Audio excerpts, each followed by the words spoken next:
안녕하세요. 최재천입니다. 최재천의 책갈피. 오늘은 두 권의 책을 가지고 여러분들과 말씀을 나누고 있습니다. 참 앞에 광고를 멋지게 붙여놨네요. 미션 임파서블과 로스트라는 영화를 만든 에이브럼스가 이렇게 표현됐답니다. 한마디로 죽이는 책. 그리고 또 한 권의 책은 토머스 프리드만 책입니다. 늦어서 고마워. 먼저 소개해드릴 책은 더 빨라진 미래의 생존 원칙 9.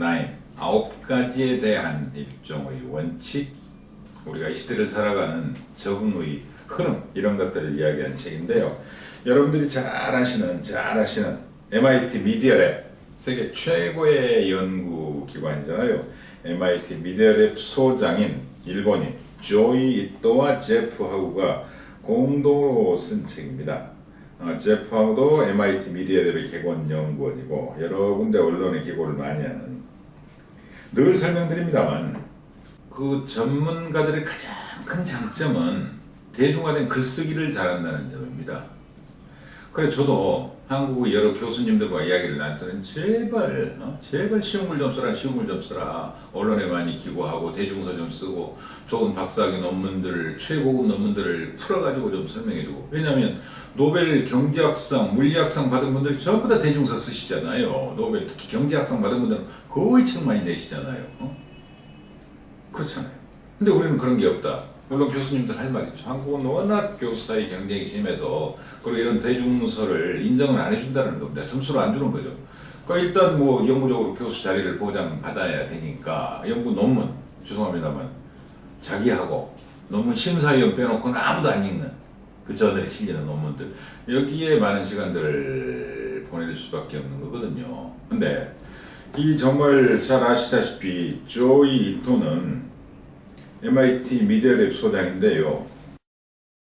이제 두 번째 책 소개는 조금 시간을 줄이겠는데요. 토마스 프리드만입니다. 토마스 프리드만 뭐 모르는 분들 없죠. 예. 책 제목이 재밌어요. 늦어서 고마워. 전 반도체 그 축적 있잖아요. 여기서 무어의 법칙이 그렇게 소중한 줄 몰랐어요.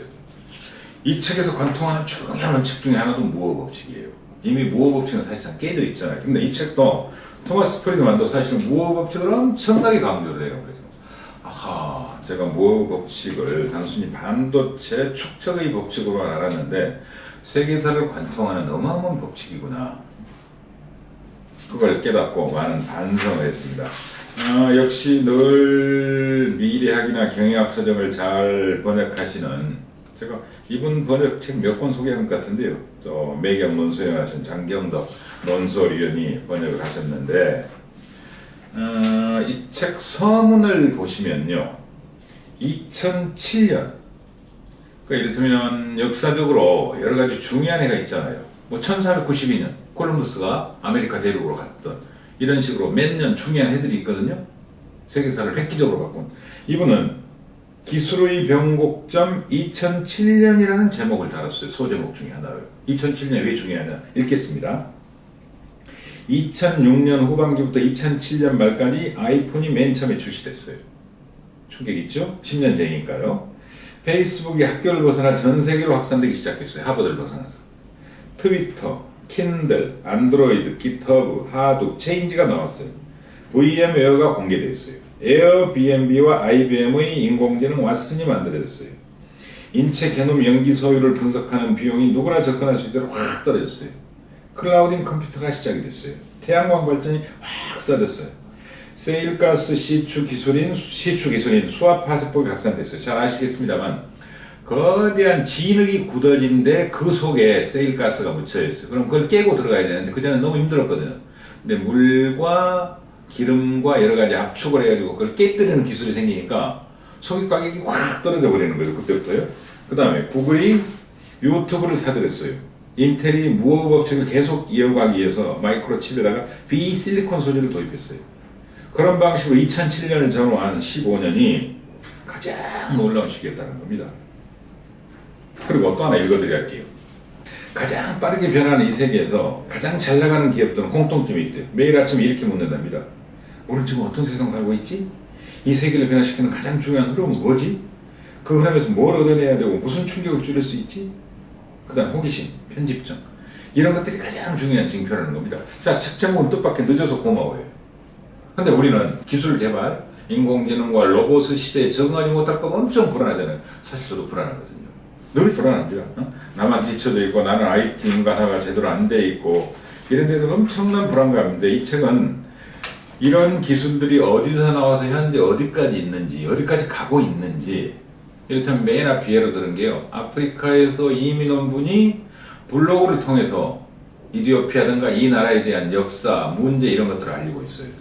그리고 자기가 주차장에 들어가니까 당신 어떻게 해서 글을 그렇게 잘 쓰느냐, 당신 블로그 운영 방식이 뭐냐, 글 쓸 때 뭘 책임져야 되느냐 이런 식으로 단순한 이민자, 주차 관리요원조차도 이제 이런 새로운 매체를 접근하고 매체를 통해서 자기는 알리는, 누구나 신문 기자가 되고 누구나 작가가 되고 누구나 논설위원이 되는 그런 시대를 살고 있잖아요. 그러니까 너무 겁먹지 말아요.